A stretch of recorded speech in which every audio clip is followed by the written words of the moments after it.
My daughter once came into the room, flopped onto the couch like the world was just ending, and said, "I'm bored." And every part of me wanted to say, then go clean something. I mean, we have drawers full of markers, craft bins, toys, books, all untouched. But instead of reacting, I took a breath and said, or rather asked, "What does your body want right now?" She looked at me completely puzzled. And then she said something I'll never forget. "I don't know, just not this." That was the moment I realized boredom isn't always about having nothing to do.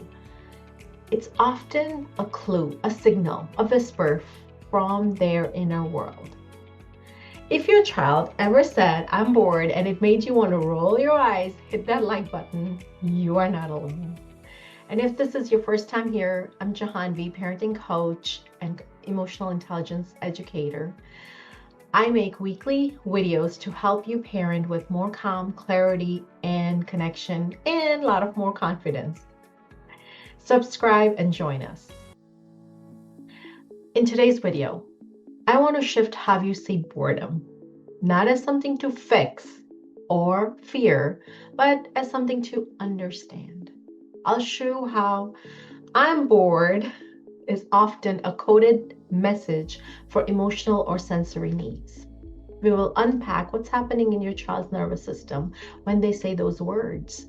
And I'll give you 5 steps that help you respond with insight, not frustration.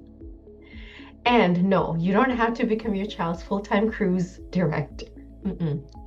Let's go deeper. Let's go deeper for a moment because there is some beautiful brain science behind this. When your child says, "I'm bored," it may sound like a complaint, but it's often their nervous system saying, "I'm overstimulated," or underconnected, or emotionally off balance. And here's what I've seen again and again with my clients.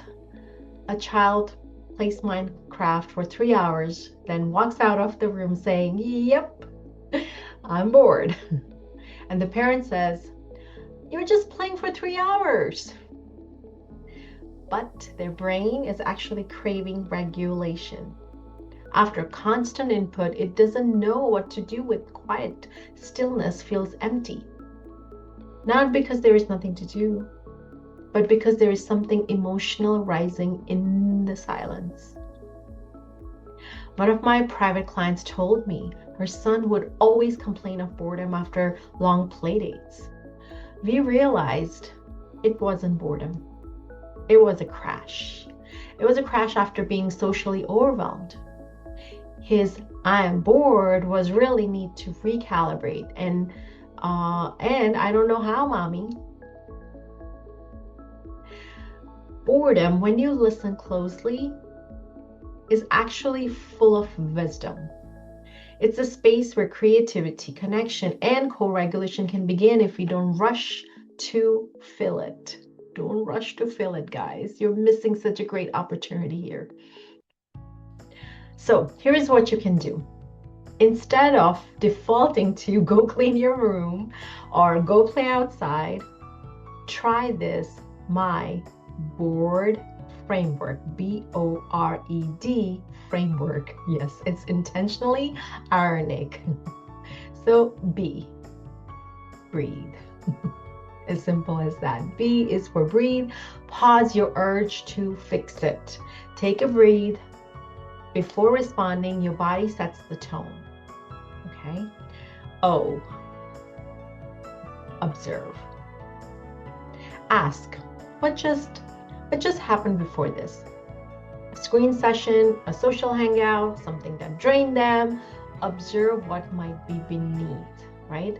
Let's look at underneath the iceberg, right? We just look at on the surface, but there's so much going on underneath all of that "I am bored."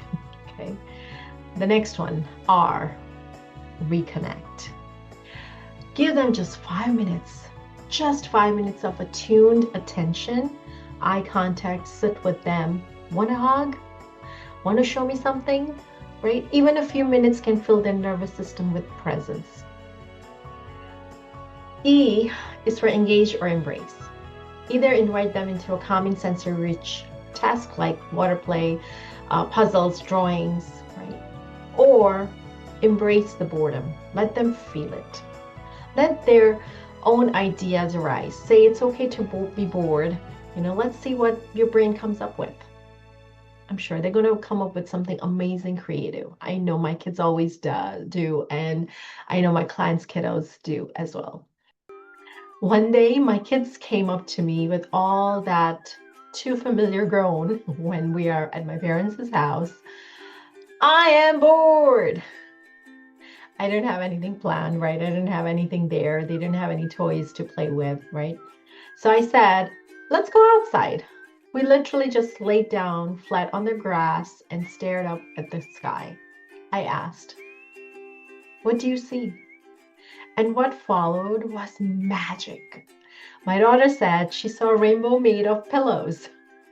My son, I think, said he saw a bear, then a horse, then an eagle flying. We laughed, we snuggled, we named the shapes out loud. And in that moment, doing nothing, we found everything. Connection, calm, grounding.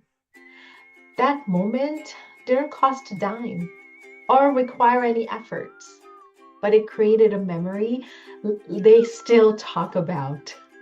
They still remember. It's so close to their heart, right? And that's the power of engaging or embracing the boredom, right? Sometimes you guide them toward a calming sensory task. Other times you simply embrace the stillness with them and let the magic unfold. You'll create so many beautiful memories. D. D is detach from fixing. So important, guys. I know we jump to fix, right? It's our instinct as a parent, but please detach yourself from fixing. You're not their entertainer. Let them build the muscle of creating from stillness, right? You're holding the space, not filling it. When you follow this, you will start seeing boredom as an opening and not a threat.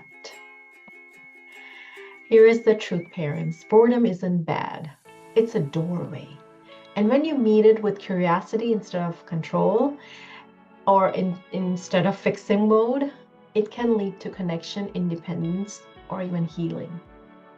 The next time your child says, I'm bored, try not to react. Try to listen to what's not being said. And if you want to navigate this summer with more clarity, support, and tools like these, come join us inside the Authentically Parenting community. It's just $7 a month and filled with parents like you who are learning, growing, and showing up with more peace. And I would love for you to comment below. What do your kids usually say or do when they're bored? I'd love to hear your story. And your insight might help someone else shift their whole weekend. Like this video if it gave you a new way to think about boredom, and subscribe so you don't miss next week's video. We're diving more into the behaviors, disrespect, and all that good stuff. And it's going to be so good. Lots of love to you.